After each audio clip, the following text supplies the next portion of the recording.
호재가 나오면 막 네. 달려 드시거든요. 예, 잠실 쪽에서부터 먼저 이렇게 매수세가 붙는 걸 보면 사실은 뭐 관망이 그냥 보는 것보다는 본인은 이제 다 돌아다니셨어요. 그래서 내가 사야 될 지역이라든지 상품 그리고 가격대 정도를 이제 이미 파악해 둔 상태인데 사실은 이제 가격대가 거의 한 잠실은 10% 정도 오는 걸로 저희가 보여요. 제일 먼저 이제 움직이는 수요는 갈아타기 수요라고 보시는 게 맞고요. 이렇게 무주택자 전세입자 분들이 이제 내 집 마련에 나서는 수요가 뒤에 따라 붙고요. 마지막에는 갭 투자가 들어옵니다. 보면. 예, 근데 지금은 갭 투자는 많지 않아요. 정말 많지 않고요. 그러니까 실수요가 아니고요. 실거주라고 그냥 생각하시면 돼요. 그런 분들이 네. 대부분이세요.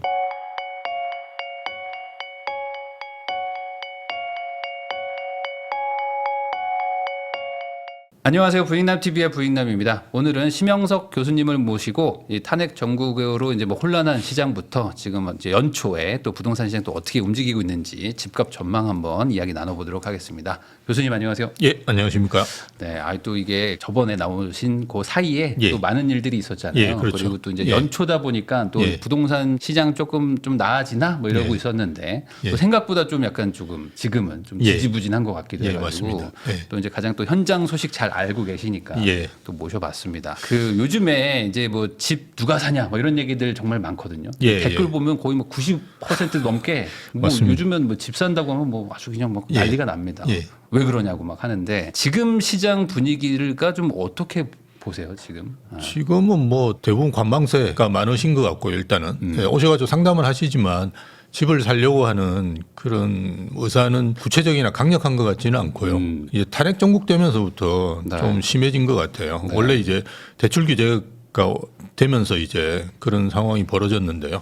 탄핵 전국으로 인해서 좀 더 심화되는 것 같은 느낌은 있고요. 그 지켜보자. 그리고 저희가 이제 뭐 상담하면서 이제 추천드리더라도 봄에 봅시다. 뭐 이런 이야기들을 많이 하시는데요. 사실은 최근에는 조금 이제 상황은 좀 달라지고 있다. 2월 달부터는 그거는 좀 염두에 두시는 게 좀 좋을 것 같고요. 네. 예. 그 시장에서 움직임은 강력하거나 구체적이지는 않은데 좀 뚜렷하다고 표현해야 되나? 예, 그런 움직임들은 있어요. 특히나 이제 주거선호 지역 중심으로 해서 움직이는데요. 잘 아시다시피 그 지금 이제 가장 가격 상승률이 높은 데가 송파구인데요. 네. 원래 이제 송파구부터 움직입니다. 그거는 데이터를 보시거나 아니면 투자하실 때 참고 자료를 하실 때 꼭 알아두시면 좋을 건데요. 예전에 강남 재건축이 먼저 움직였는데요. 요즘은 그 강남 재건축 투자하려면 일단 자금이 많이 들어가고 네. 또 아마 이게 금리가 높고 이러다 보니까 좀 바뀐 것 같아요. 그래서 송파 대단지가 많은 이제 송파가 아무래도 거래가 많이 없는 때는 뭐 거래의 신뢰성도 좀 그 보장해 주는 것 같고요. 그래서 송파가 빨리 움직이는데요. 2월 3일 기준으로 보면 그 0.13% 정도 올랐거든요. 네. 그러니까 이게 주간 단위니까요. 연간으로 따지면 이게 한 6, 7% 정도 됩니다. 그러니까 네. 의미 있는 상승률을 지금 송파 쪽에서 보이고 있는데요. 실제로 현장에서도 그 송파가 그 오세훈 시장께서 이제 토지거래허가구역 해제한다, 해제를 검토한다, 할 수도 있다. 할 수도 있다. 예, 그 이야기를 하셨는데 예, 그 전부터 조금씩 움직임은 있었어요. 근데 네. 그게 이제 촉발제가 된 것 같아요. 그래서 지금 잠실 주공 5단지 같은 경우 매물이 다 들어갔고요. 네. 예, 그 옆으로 이제 장미 아파트가 있거든요. 예, 그 아파트를 매수해달라고 하시는 분들이 최근에 꽤 있고요.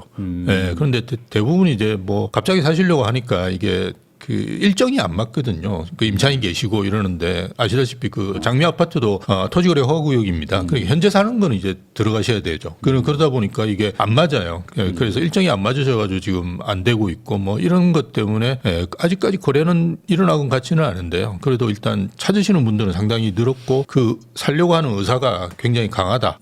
그런 부분들은 현장에서 주거선호지역 중심으로 좀 움직이는 것 같아요. 아무래도 그 송파의 잠실 그쪽 아파트 단지들이 막 5,000세대씩 되니까. 예, 맞습니다. 그 다른 예. 데서는 뭐 10개 단지에서 거래가 나오는 게 이제 여기는 한 단지에서 뭐 10개씩 나와 버리니까. 예, 맞습니다. 뭐. 아무래도 이제 가장 그 반응, 시장의 반응을 좀 빨리 할 수 있다. 예. 이런 개념인 예, 거잖아요. 연간 기준으로 한 200건씩 거래되거든요. 헬리오시티가 한 300건 이렇게 거래가 매매 거래 말씀드리는 거니까요. 상당히 네. 많이 일어나죠. 그러니까 이 가격에 대한 신뢰도도 있는 것 같고요. 그리고 가격대도 상당히 다양하게 나와 있어요. 그 보시면 매물의 네, 가격대들도. 그래서 제가 필요하면 뭐 청향 난 좋은 거 비싼 가격을 주고 네. 사겠다 이러는 분들도 많고 또는 좀 자금이 딸린다 이러는 분에 맞는 이제 상품들도 나와 있거든요. 그래서 아마 선호하시는 것 같아요. 그러면은 이게 1월 12월이 가장 저점이었고 지금 2월은 예. 아까 조금 그래 좀 살아난다고 했는데 예, 어떤 예. 뭐 격차가 뭐 많이 벌어진 건 아니죠? 그렇죠. 그게 뭐 기저효과 때문에 많이 좀 괜찮아지는 것 같은 느낌인데요. 저는 이제 우대빵 부동산이라고 우리나라에서 제일 큰 그 주거용 부동산 플랫폼을 운영하고 있습니다. 그래서 거기가 거래가 이제 한 달에 저희가 몇백 건씩 하거든요. 그래서 그걸 가지고 이제 저희도 판단을 많이 하는데 최근에 이제 저희가 이제 매수자가 있고 매도자가 등록을 하지 않겠습니까? 네.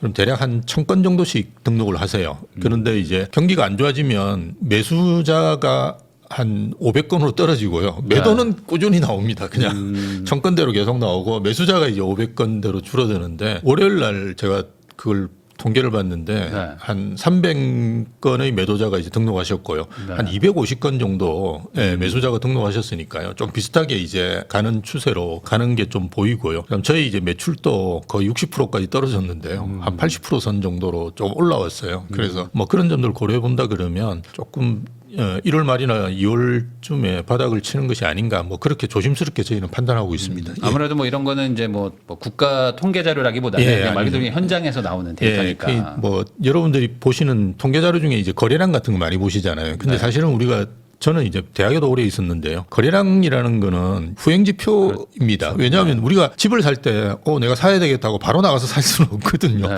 그냥 일반적으로 한두 달, 뭐 길면 한 2, 3개월 정도 다니시면서 그죠.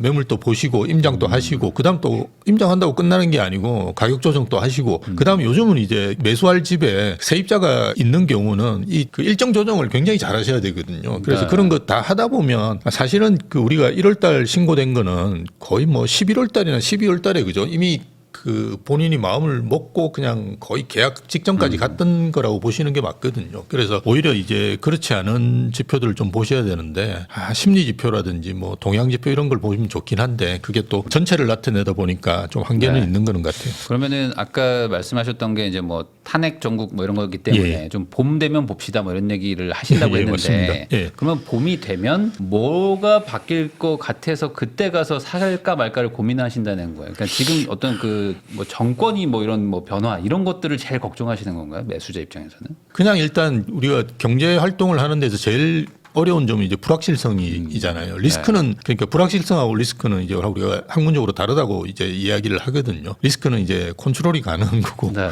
불확실성은 모르는 거잖아요. 네. 그러니까 너무 불안한 거죠. 예, 그래서 이게 뭐 탄핵이 될지 안 될지 그리고 탄핵되고 이제 대선이 된다 그러면 네. 이제 민주당이 집권할지 국민의힘이 집권할지 여기에 대한 게 아직은 이제 좀 모호하니까 움직이시지 않는 걸로 보여지고요. 또 하나는 이제 지금 아마 상반기는 제가 판단할 때는 금리가 제일 큰 변수가 될 것 같아요. 네. 지금 뭐 4%뭐 초중반 정도 되는 걸로 저희도 이제 상담한 다음에 대출 상담사분하고 이야기해 보면 그 정도 나오시거든요. 정말 드물게 3%대 나오는 분이 계세요. 정말 네. 드문데 3%대 나오는 분이 계신데 그런 분들 같은 경우 3% 이야기하시면 너무 좋아하시거든요. 예전에 사실 3% 초반대 그죠? 작년에 그렇죠. 초에는 그렇게 받으셨는데요. 3% 대로 떨어졌다 그러면 너무 좋아하세요. 그래서 그런 이제 반응을 보면 아마 이게 대출 금리가 좀 떨어지는 시점이 아마 이런 전환되는 시점으로 보여지고요. 그게 한 3% 가장 좋은 건 이제 3% 중반대로 떨어지는 거겠죠. 그러면은 이게 작년에도 그 총선이 있었잖아요. 그러다 그렇죠. 보니까 이제 예. 1, 2, 3월 달에는 조금 거래량이 좀 이렇게 뭐 좀 잠잠하다가 이제 예, 4월 달 맞습니다. 총선 끝나면서 예, 또 예. 막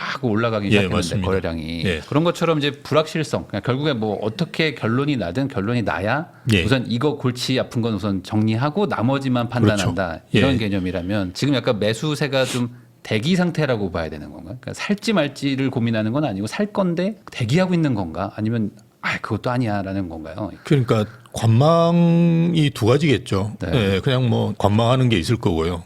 사야 되는데 이거 어떻게 해야 되냐 이렇게 생각하시는 분이 계신데요. 주거선호지역 같은 경우는 사야 되는데 어떡하지 뭐 이러는 분들이 좀 많은 것 같아요. 그래서 뭔가 호재가 나오면 막 네. 달려드시거든요. 예, 그래서 이번에 이제 토지거래허가구역 같은 경우도 잠실 쪽에서부터 먼저 이렇게 매수세가 붙는 걸 보면 사실은 뭐 그런 관망이 그냥 보는 것보다는 본인은 이제 다 돌아다니셨어요. 그래서 내가 사야 될 지역이라든지 상품 그리고 가격대 정도를 이제 이미 파악해 둔 상태인데 사실은 이제 이제 가격대가 거의 한 잠실은 10% 정도 오는 걸로 저희가 보여요. 그게 이제 재건축이라든지 좀 그 우리가 선호하는 그 단지를 말씀드리는 거고요. 기존의 아파트 같은 경우는 아직 뭐 그 정고점을 안 찍은 데들도 좀 있거든요. 예. 근데 이제 잠실 주공 5단지 뭐 이런 것들은 이제 매물이 다 들어갔다고 말씀드렸듯이 그런 데들 같은 경우는 이제 빠르게 움직이는 것 같고요. 나머지 이제 우리가 엘리트레파라고 하는 단지는 조금은 늦지만 그래도 뚜렷한 움직임 같은 것들을 보여주는 뭐 그런 것 같아요. 그러면 이것도 좀 궁금한데 이제 예. 그런 얘기 있잖아요. 이제 매물이 계속 지금 쌓여서 늘어나고 있다. 예, 맞습니다. 그래가지고 예. 지금 매도자들이 이제 팔고 싶은데 예. 안 사주니까 매물이 쌓이는 거다 이런 얘기도 있는데 예. 그러니까 아까 말씀하신 것처럼 지금 매수자와 매도자 등록이 좀 비슷해진다는 것도 예. 말씀해 주셨으니까 이게 그럼 매도자들은 팔고 그럼 뭐 무주택자가 되겠다는 건가 아니면 뭐 갈아타겠다는 건가 아니면 뭐 2주택이라서 하나 정리하는 건가요? 아닙니다. 대부분 갈아타기라고 보시는 게 맞고요. 이게 한 지금 올해까지 움직임이 한 3년간 비슷한 움직임을 보이는데요. 제일 먼저 이제 움직이는 수요는 갈아타기 수요라고 보시는 게 맞고요. 네. 그러니까 대부분 이제 본인이 이제 갈 데가 정해져 있어요. 예, 그래서 그 아파트를 생각하고 그 아파트의 가격이 올라가는 거를 이제 짜증나게 보고 계시는 상태인데 내게 안 팔리니까 움직이지를 못하는 거거든요. 네. 요즘은 정말 내 걸 팔고 이렇게 움직이셔야 될 수밖에 없는 상황이기 때문에 근데 이제 내게 안 팔렸는데 예, 최근에 이제 제 친구도 이제 파크리오에 아파트가 있었는데 40평대예요. 근데 팔고 가야 되는데 계속 안 팔렸던 거죠. 작년 말부터 이제 올해 초까지 안 팔렸는데 최근에 팔렸어요. 예, 그래서 매수세가 이제 확 들어오면서 이제 이렇게 팔렸는데요. 근데 무주택자가 이렇게 움직이는 거는 지금 상황에서 아마 힘드실 거예요. 그분들은 원래 이제 무주택자로 계신 분들을 보면 물론 이제 사회초년생이고 여러 가지 상황 때문에 그런 분들도 계신데 이게 좀 결정장애에 있으신 분들이 꽤 있거든요. 예. 근데 집을 한번 사보신 분들은 이렇게 갈아타기 하는 거는 사실은 비용이 크게 더 들어가지도 않고 그러기 때문에 초기에 이제 빨리 움직이는 것 같고요. 그게 지나고 나면 이제 무주택자분들이 이제 시장에 들어오시는데요. 과거와 다르게 이제 4년 계약갱신 청구권을 쓰고 난 다음에는 내가 또 전세를 살면 또 4년을 살아야 되겠다. 안 그러셔도 되는데 그죠? 2년만 사시고 그냥 다시 또 집을 사셔도 되는데 네. 그럼 집주인들은 너무 좋아하실 건데 또 네. 불구하고 4년을 살아야 되는구나 생각하셔가지고 이렇게 무주택자 전세입자분들이 이제 내 집 마련에 나서는 수요가 뒤에 따라 붙고요. 마지막에는 갭 투자가 들어옵니다. 보면. 예. 근데 지금은 갭 투자는 많지 않아요. 정말 많지 않고요. 그러니까 실수요가 아니고요. 실거주라고 그냥 생각하시면 돼요. 그런 분들이 네. 대부분이세요. 그래서 저도 이제 집이 좀 안 팔리시는 분들한테는 항상 하는 이야기가 좀 무리하시더라도 세입자 내보내시고 그냥 비워두고 파셔라 이런 이야기들을 하는 이유가 대부분 실거주 수요시거든요. 그래서 네. 어쨌든 갭 투자는 있긴 한데 그리고 조금씩 늘기는 하는데 그렇게 많지 않다. 그리고 거의 마지막에 들어오는 수요다라고 보시면 그럼 될 것 결국 같아요. 지금 매도 물건을 등록해 놓으신 분들도 대부분은 이거 팔면 딴 거 예. 가야겠다. 예. 그 팔고 그냥 무주택으로 계시는 분은 거의 없죠. 예, 가끔 있는데 있으셨다가 대부분 이제 후회를 많이 하시고 네. 다음부터는 절대 그렇게 안 하시죠. 예. 그러면 지금 이런 얘기가 있잖아요. 매도 물건이 나오긴 나왔는데 가격이 너무 높아가지고 이게 안 깎아준다. 예. 그래서 지금 호가랑 지금 매수세랑 서로 막 지금 싸우고 있다 이런 얘기가 있지 않습니까? 예, 맞습니다. 그게 지금 아까 말씀하신 갈아타기이기 때문에 마냥 깎아줄 수는 없다. 이런 마인드로 지금 약간 버틴다라고 봐야 되는 걸까요? 그런 것도 있고요. 근데 저희가 이렇게 거래를 해보면 깎아준다고 해서 잘 팔리진 않아요. 네. 부동산이라는 게 뭐 가격을 내린다고 해서 잘 팔리고 이런 게 아니고요. 수요가 들어왔을 때 그러니까 물 들어왔을 때 노를 져야 되는데 이제 그거를 시기를 잘 이제 정하는 것이 중요하지. 그 20억 아파트를 19억으로 했다고 해서 바로 팔리고 뭐 물론 이제 그런 주거선호 지역 같은 경우는 그런 경우도 있는데요. 관망세가 짙어지고 침체 상황에서는 그것도 잘 안 되거든요. 그래서 물론 이제 갈아타기 해야 되기 때문에 내가 어느 정도 받아야 되겠다 이런 것도 있긴 한데요. 근데 대부분 지금 뭐 갈아타기를 생각하시겠지만 그렇지 않은 분들도 사실은 또 호가를 내리지는 거의 않으세요. 네, 특히나 그 주거선호 지역 같은 경우는 거의 우리가 보통 한 15억에서 20억 정도 되는 아파트들이 있는데 제가 이제 마성 강동, 광양이라고 제가 표현을 하는데 그 6군데 뭐 강남은 저희가 광남하고 용산은 이야기할 필요가 없고요. 그 한 20억 60대 가까이 이제 가격이 되었던 그 지역들에 계신 집주인분들은 거의 뭐 호가 조정을 안 하시죠. 안 하셨다가 이제 뭔가 경기가 좋아지고 뭐 상황이 바뀌고 그죠. 시장이 돌변하면 그때 어차피 수요가 붙거든요. 그때 이제 그냥 처분하신다든지 아니면 이제 가격을 오히려 올리시죠. 더 올리시죠. 지금 잠실에 있는 아파트 중에 잠실주공 5단지가 지금 매물이 다 들어가 버려가지고 바로 옆에 있는 장미 아파트를 사시려고 하는 분이 많은데 대부분 호가를 10% 정도는 다 올려놓으셨어요. 그런 상황이라고 그러니까 생각하시면 뭐 팔리면 좋고 아니면 말고 약간 이런 정도로 있다는 거죠. 왜냐하면 본인이 팔고 나도 가격이 오를 거를 알거든요. 대부분이. 이게 내가 지금은 뭐 30억에 팔지만 한 3개월이나 6개월 정도 지나면 한 32, 3억은 할 거다라는 거 아시기 때문에 뭐 이 가격에 사든 말든 상관없다 이렇게 생각하시는 분들이 많죠. 그 말은 반대로 나도 막 그렇게 급하게 움직이고 싶진 않다라는 것도 있겠네요. 급하게 막 급매로 팔고 빨리 지금 갈아타게 해야 되겠다. 이런 그렇죠. 생각도 뭐 없다. 왜냐하면 갈 때를 이제 정해놓긴 했지만 그쪽을 또 다시 뭐 임장을 가고 그죠. 이런 절차들을 다 밟아야 되니까 부동산이라는 게 뭐 그냥 주식 거래하듯이 이루어지는 게 그건 아니니까요. 그래서 좀 다들 뭐 여유 있게 그냥 생각하시고 하고 하는데 가끔씩 이제 정말 금매 같은 게 나오고 이러면 그거는 뭐 거래가 빨리 되겠죠. 그 지방에서 서울 사러 온다 이런 얘기들 계속 있는데 실제로 현장에서도 좀 그런가요? 예, 있습니다. 있습니다. 특히나 작년 같은 경우는 저희 강서지점 이런 데는 대구 분들이 꽤 오셨었어요. 그리고 재작년인가 저희 우대방에 강원도 분들이 한번 그 버스를 대절해 오신 적도 있고요. 실제로 있습니다. 버스 대절해 가지고 2대가 오셨어요. 그래서 70분이 오셔가지고 저희한테 설명 들었는데 저도 좀 강원도에 계신 분들이 서울을 좀 너무 낮게 보시는 게 아닌가 이래가지고 반포에 모시고 갔더니만 아무도 이제 그냥 사고 이런 생각을 못 하시던데 가격 차가 너무 나셔가지고. 근데 어쨌든 지방에서 지금 올라오는 수요들은 좀 있고 저희도 이제 아마 외지인 거래가 20% 정도 되는 걸로 알고 있거든요. 서울에. 그 중에 이제 한 10% 정도는 제가 알고 있기로는 서울 외곽이나 아니면 뭐 인천이나 이런 쪽인 걸로 알고 있고요. 예, 수도권이고 나머지는 이제 지방으로 알고 있습니다. 그래서 한 10% 정도는 지방 수요고요. 그게 저도 이제 상담을 해보면 어떤 수요가 있냐 그러면 지금 대부분 이제 지방에 계신 분들 같은 경우 베이비 부모는 이제 자제분들이 다 서울에 있는 경우가 많습니다. 일단 학교를 서울을 보내고요. 학교도 못 보내면 취업이라도 서울에 시키고요. 그것도 안 되면 무조건 결혼시켜가지고 그냥 보내요. 서울에. 그냥 보내요. 그러니까 무조건 서울에 있어야 된다라고 생각을 많이 하시고요. 저도 이제 친구들한테 그렇게 많이 권하거든요. 그렇게 하고 난 다음에는 이제 결혼 정년기가 되거나 이러면 이제 집을 사야 되잖아요. 그래서 저는 이제 실수요 다주택자라고 표현하는데요. 대략 이제 저희 나이 또래는 자제분이 한 2분 정도 있어요. 그러니까 한 3채 정도를 생각하시는 거예요. 그래서 나머지 2채를 이제 사주기 위해서 이렇게 의뢰를 하시고 또 올라오시고 그래서 그분들이 사는 가격대가 한 8, 9억 정도 그게 제일 많습니다.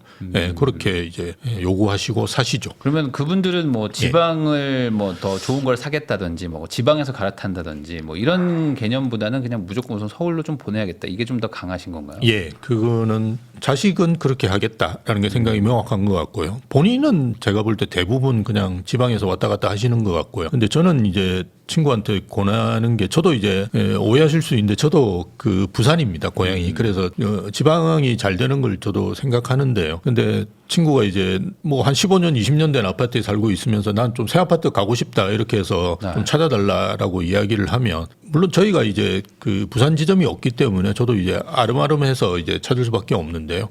되도록이면 친구한테 권하는 게 전세 살고 서울에 살아. 그렇게 저는 최근에 많이 권해드려요.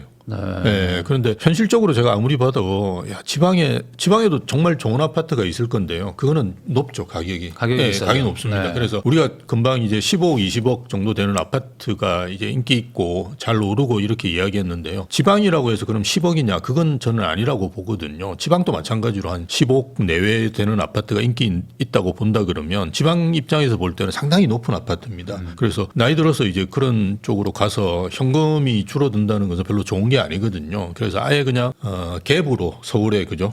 사놓는데 10억만 해도 정말 좋은 아파트를 살 수 있거든요. 서울에. 우리가 이야기했던 그런 20억대 정도 되는 아파트도 그죠? 갭을 끼고 산다 그러면 전세를 끼고 산다 그러면 가능하기 때문에 오히려 서울에다 그렇게 투자를 해놓고 넌 그냥 전세 살아라 이렇게 오히려 권하죠. 그리고 지방은 전세 살면 나가란 말도 안 하고요. 그리고 막 옮겨다니면서 지방에 오히려 새 아파트가 많거든요. 아시다시피 그렇죠. 서울은 지방은. 이게 새 아파트 공급이 거의 없는 편이고요. 지방은 되게 많습니다. 그래서 요즘 4년이지 않습니까? 계약갱신 청구. 근데 8년 산다고 그래도 아무 이야기 안 하시거든요. 그래서 그렇게 살든지 아니면 새 아파트 있는 또 4년 가서 또 살고 이렇게 너무 편하게 할 수 있는데 굳이 그럴 필요 있느냐. 네, 그리고 뭐 이제 뭐 나이가 많이 됐으니까 좀 있으면 실버타운 들어가면 되지. 그런 굳이. 마음으로. 예, 그렇게 아. 해서 서울에 그냥 사놓는 게 좋다. 그리고 서울에 있는 아파트들은 나중에 저희도 그런 이야기가 나오겠지만 조금씩 월세로 한번 돌려봐라. 예, 그런 이야기도 많이 하죠. 하긴 또 거기다 뭐 아까 말씀하신 대로 이제 자녀들도 뭐 서울 인근에 있으면은 뭐 안 되면 그렇죠. 네가 들어가서 뭐 나중에 살든지 뭐 맞습니다. 이런 식으로 예, 할 수 예. 있으니까 예. 뭐 그렇게 사실 말할 수밖에 없는 상황이기도 하죠. 이게 지금 맞습니다. 모든 상황이. 그러면 당분간 또 지방은 뭐 좋지는 않겠네요. 지방은 아무래도 수요가 줄어들고 더 문제가 제가 앞에서도 말씀드렸지만 20, 30대 네. 그 서울에 유입되는 인구 그리고 지방에 유출되는 인구의 50% 이상은 20, 30대거든요. 그럼 자연스럽게 베이비 부모들이 이제 은퇴하면 집을 팔거나 뭐 팔지는 않더라도 어쨌든 뭐 더 이상 이제 뭐 활발하게 이제 주택 매입을 하고 이러는 나이는 아닌데요. 그나마 이제 20, 30대, 40대 정도가 활발하게 그런 활동을 하는데 다 서울에 가 있단 말입니다. 그러면 아주 심각해지는 거죠. 그래서 그 젊은 인구 유출을 어떻게 막을 거냐가 사실 지방에서는 굉장히 고민해야 될 사항이라고 봅니다. 근데 그게 뭐 현실적으로 쉽진 않다. 예, 사실 그럼 뭐- 이게 뭐 고민을 많이 한 시간이 그동안 오래 지났잖아요. 근데 이제 해결책을 아직 좀 잘 못 찾은 것 같아서 쉽진 않은 것 같긴 그래서 저는 하더라고요. 예. 지방 대학에 저도 한 15년 정도 있었어요. 영산대학이라고 이제 부산 쪽에 전임 교원으로 있었는데 가끔씩 그런 토론회 같은 걸 합니다. 저희도 예, 불려가가지고 저는 전공을 이제 경영학을 했기 때문에 그냥 이야기를 하는데 부산이라는 도시만 해도 물론 이제 첨단 산업 유치가 항상 보면 주제예요. 첨단 산업이 부산에 갈 이유가 있느냐? 계속 가서 저는 그런 이야기를 하거든요. 그럼 되게 싫어하세요. 예. 그러면서 저는 이제 예전부터 생각했던 게 부산은 이제 어떻게 자리 잡는 게 좋으냐? 뭐 부산이 이제 금융 중심지입니다. 제2 금융 중심지인데 계속 이야기하는 게 선박금융 뭐 이런 걸 이야기하거든요. 근데 그거는 너무 좁아요. 그리고 정말 특수금융이기 때문에 큰 의미가 없고요. 그럼 어떻게 하느냐? 은퇴한 분들을 모시다가 자산 관리 이런 걸 하는 걸로 하면 정말 큰 수요를 발생시킬 수 있거든요. 네. 그래서 그런 이야기를 하면 또 싫어해요. 안 그래도 노인도 많은데 왜 노인 도시를 만들려고 하냐 근데 그러니까 지역마다 뭔가 특색 있는 발전을 해야 되는데요. 전혀 안 그래. 다 똑같아요. 예, 지역에서 하려고 하는 것들. 저는 이제 울산도 그렇고 양산도 그렇고 제 주변에 있는 도시들이 대부분 뭐 정책 자문위원 같은 걸 많이 했었는데요. 부산도 그렇고 가서 이제 이야기를 하면 뭐 계속 첨단 산업 유치한다고 하는데 첨단 산업이 왜 부산에 갈까요? 뭐 이런 걸 좀 고민해야 되는데 그걸 못 하니까 지금 계속 인구가 유출되고 하는 거라고 저는 봅니다. 사실. 저도 이게 되게 공감하는 게 예. 저도 부산은 초고가 그 아파트나 뭐 이런 주택들을 많이 좀 해변가나 이런 데 예. 해가지고 말 그대로 이제 한국의 약간 플로리다 마이애미 같은 맞습니다. 느낌으로 예. 부자 노인들이 가서 사는 약간 멋진 그럼요. 도시 예, 약간 예. 이런 컨셉을 잡으면 될 것 같거든요. 충분히 되죠. 왜냐하면 거기는 휴양지인데다가 그러니까요. 원래 날씨도 이제 좋고. 해운대라는 게 정말 큰 휴양지입니다. 휴양지에다 날씨가 좋아요. 우리가 제주도를 생각하시는데요. 제주도는 굉장히 불안해요. 온도가. 근데 부산은 평균 기온이 거의 한 10도 정도 낮거든요. 눈이 안 오잖아요. 예, 눈이 일단 눈 오면 되게 신기해요. 제가 눈을 한 번도 안 보다가 서울에 대학에 와서 눈 보고 네. 깜짝 놀랐는데요. 그리고 패딩 같은 걸 안 입습니다. 부산 사람들. 그러니까 노인분들이 살기에 좋아요. 그리고 그러니까요. 전철도 4호선까지가 있거든요. 그래서 어지간한 데는 차를 안 몰고 가셔도 돼요. 그래서 정말 천혜의 조건을 가지고 있는데 그러니까 뭐 노인도시 만들자 이런 이야기하면 되게 싫어하세요. 되게 싫어하세요. 또 반도체 있어야 되고 약간. 그러니까 반도체 있어야 되고 네. 뭐 대부분 뭐 하여튼 그런 첨단 산업 AI 뭐 그 AI 인력들이 부산에 갈까요? 그러니까 그런 거 저도 이제 고액 자산가들이 좀 약간 휴양 개념으로 이제 그렇죠. 가서 은퇴하고 너무 좋아요. 그런 컨셉으로 해서 네. 그러면 바다를 부산에 보면서. 그렇죠. 바다를 보면서 요트 타고 막 이런 요트 거 타고. 하면 참 좋을 것 같은데 좀 좋아지길 바라고 있습니다. 저도. 예.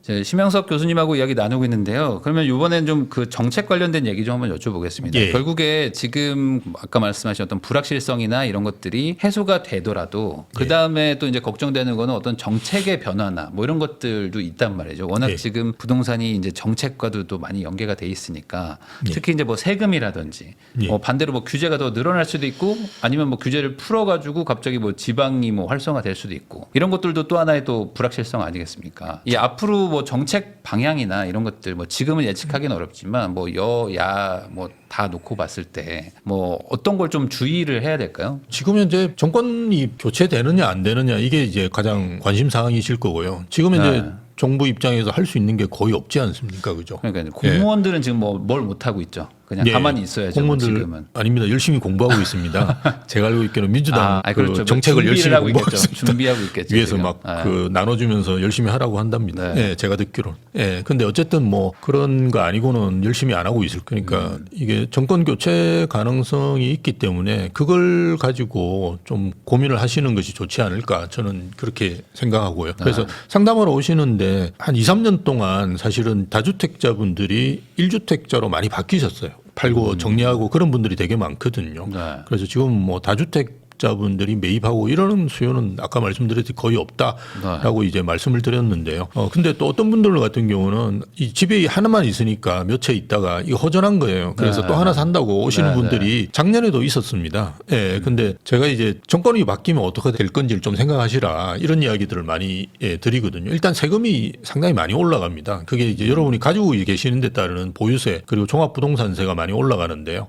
종부세만 그냥 생각하시면 되거든요. 왜냐하면 재산세가 어차피 내고 난 다음에 그죠 차익을 나중에 종부세를 공제를 해주기 때문에 제가 아까 말씀드렸던 한 20억 정도 되는 그런데 하고 뭐 강남하고 이렇게 한 두 채 정도 가지고 계시면 거의 한 5천만 원 이렇게 내셔야 될 거예요. 그러니까 그걸 감당할 수 있으면 근데 아마 그거보다 더 오를 수도 있으니까요. 뭐 그걸 감당할 수 있으면 하실 수 있는데 사실은 그걸 감당할 수 있는 분들이 그렇게 많지는 않거든요. 그래서 일단 그 보유세 같은 것들 때문에 그런 거 조심하시는 게 좋다. 그게 왜 그러냐 그러면 그게 무슨 법을 바꿔서 그런 게 아니고요. 지금 잘 아시다시피 그런 공정시장 가액 비율이라든지 그리고 공시가 현실화율을 지금은 멈춰놓거나 떨어뜨린 상황입니다. 네, 그걸 일부 할인을 좀 맞습니다. 해놨죠. 그래서 그거를 이제 문재인 정부로만 돌리더라도 그때보다도 지금 가격이 주거선호 지금 많이 올랐거든요. 예, 그러니까 그러네요. 여러분이 내야 되는 세금들이 사실은 엄청날 수가 있거든요. 그래서 2주택 하시는 거 되게 조심하시는 게 좋다. 그리고 어쨌든 이제 그 종부세 중과 같은 거는 우리가 규제 지역에서 많이 하는데요. 민주당이 집권한다 그러면 추가적으로 이렇게 막 할 수 있는 거는 국토보유세라든지 이런 거지. 종부세가 지금 세율이라든지 아니면 뭐 양도세 그 중과되는 세율 그죠.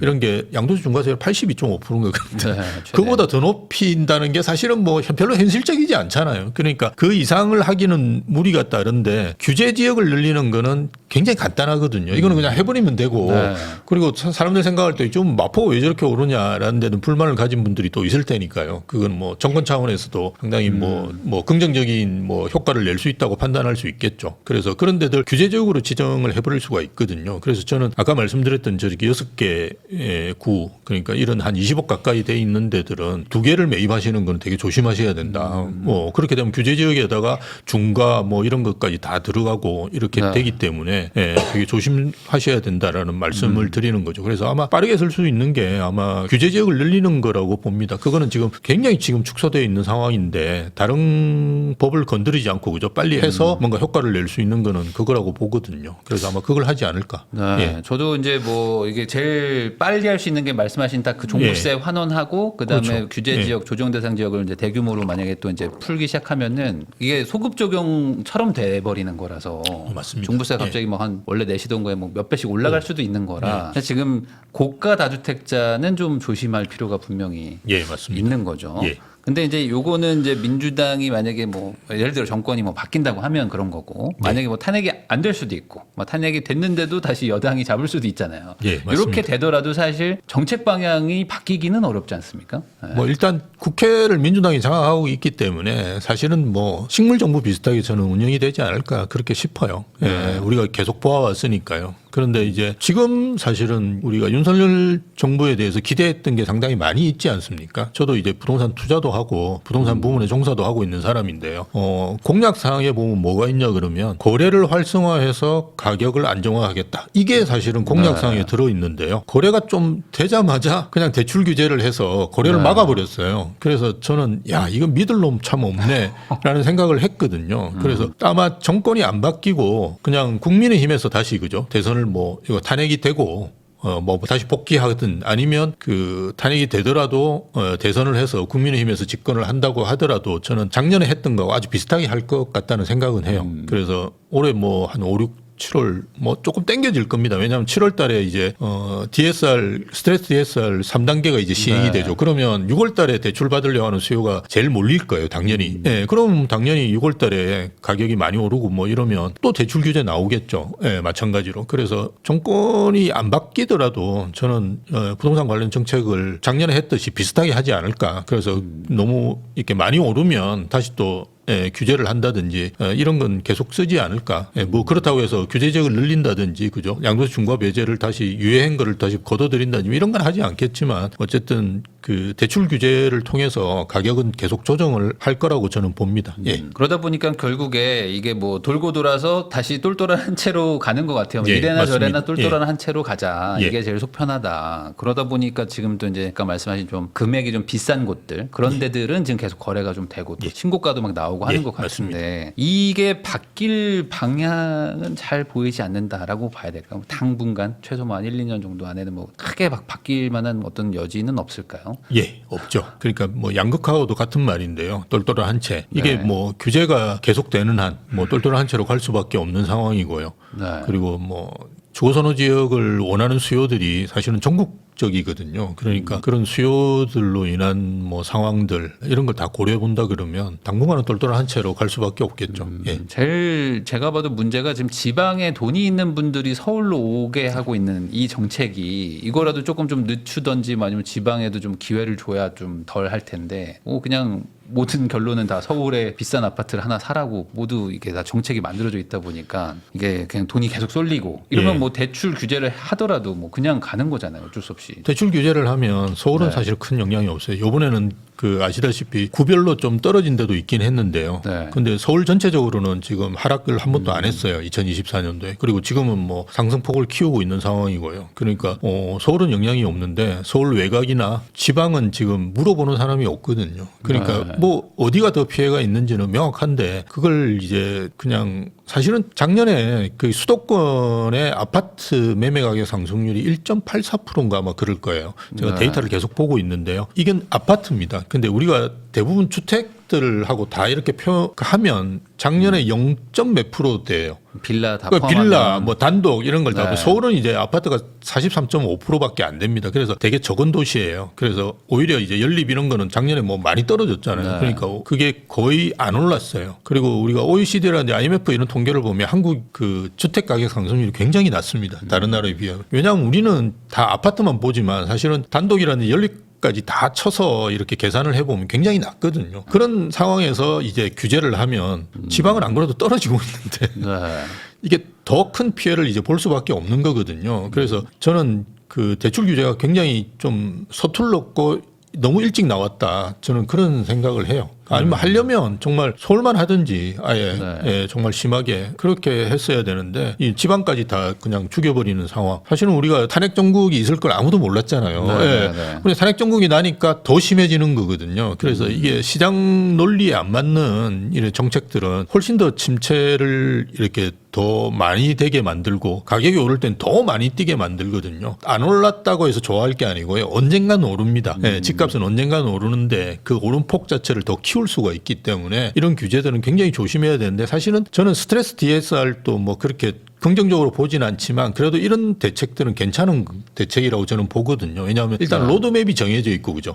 그래서 올해 7월이죠. 올해 7월에 내가 이제 줄어들 대출 양을 알기 때문에 내가 그에 맞춰가지고 계획 같은 걸 세울 수 있고요. 뭐 이렇게 할 수 있는데 작년에 했던 대출 규제는 이런 거하고 전혀 관련이 없는 대출 규제입니다. 그냥 은행장 불러가지고 요즘 좀 안 좋은 것 같은데요. 좀 잘합시다. 다음 주부터 하자. 뭐 그리고 다음 주부터 우리 전세 대출은 그냥 안 하는 게 좋지 않겠습니까? 뭐 이렇게 그냥 이야기하는 거예요. 그거에 우리가 관치금융 창구지도라고 옛날부터 표현했던 건데요. 그걸 아직도 하고 있는 선진국이 어디가 있는지 나는 진짜 검사가 그 금감원장 맡아가지고는 이게 그런 일이나 하고 있고요. 그러니까 정말 그런 건 안 해야 되거든요. 그리고 4, 50년씩 우리가 대출 기간을 주는데 갑자기 30년으로 다 줄여버렸어요. 그러니까 대출 한도 줄죠. 뭐 상당히 문제가 많은 대출 규제를 하는 건데요. 스트레스 DSR 같이 로드맵을 가지고 이렇게 하는 대출 규제는 우리가 뭐 어쨌든 일어날 언제나 저나 가계부채 문제가 있으니까요. 그걸 해결하기 위해서 이게 순차적으로 그리고 뭐 계획을 세워서 하는 건 되는데요. 갑자기 은행장 불러가지고 하세요 이렇게 이야기하는 대출 규제가 어디 있습니까? 전 세계 선진국에 없습니다. 그런 대출 규제는. 근데 이런 거는 좀 안 했으면 좋겠어요. 그러니까 결국에 이제 예측이 안 될 때 사람이 또 불안한 건데 네. 좀 미리 좀 뭐 어느 정도 좀 보이면 내가 대비도 하는데 이거는 뭐 당장 뭐 저번 달에 산 사람들은 뭐 엄청 운이 좋고 이번 달에 산 사람들은 막 눈물 나고 뭐 그러니까 이러면은 엄청 혼란스러웠어요. 그때 은행도 혼란스럽고요. 복잡했죠. 저희 같이 이제 거래를 담당하는 데서도 이게 뭐 저희한테 막 항의를 하거든요. 저희가 무슨 그 중개를 해주는 입장인데 정말 잘 사드렸는데 근데 뭐 그런 일이 벌어지니까요. 저희도 너무 황당한 거고요. 그러니까 그러면은 이건 어떻게 보세요? 지금 그 지방의 악성 미분양, 그러니까 준공됐는데도 미분양인 것들 뭐 DSR 조금 뭐 풀어주겠다, 뭐 대출을 예. 좀 풀어주려고 하는 게 있더라고요. 그러면 살까요? 안 살 겁니다. 저는 별로 의미가 없는 대책이라고 봐요. 예전에도 그 1주택 특례가 준공업 미분양에 그죠? 네. 예, 했었죠. 그 의미가 없잖아요. 그래서 제가 한 2, 3년 전부터 계속 이야기해 왔던 거는 5년 양도세 그 면제. 면제. 예, 네. 그거 아니고는 효과 있는 대책이 아무것도 없다라고 계속 이야기해 왔는데요. 그 대책을 예전에도 썼었던 대책입니다. 그래 특별한 게 아니고요. 근데 이거는 제가 알고 있기로 법을 개정 안 해도 할 수 있는 걸로 알고 있었는데요. 예, 그걸 윤석열 정부에서 못 했어요. 근데 지방의 미분양은 지금 한 전체 미분양의 한 80% 정도로 3년 동안 계속 이게 유지되고 있어요. 그 말은 뭐냐 그러면 이런 걸 이제 우리가 구조적이라고 이야기하거든요. 이 구조적으로 돼 있는 거는 뭔가 정책적인 그게 들어가야 돼요.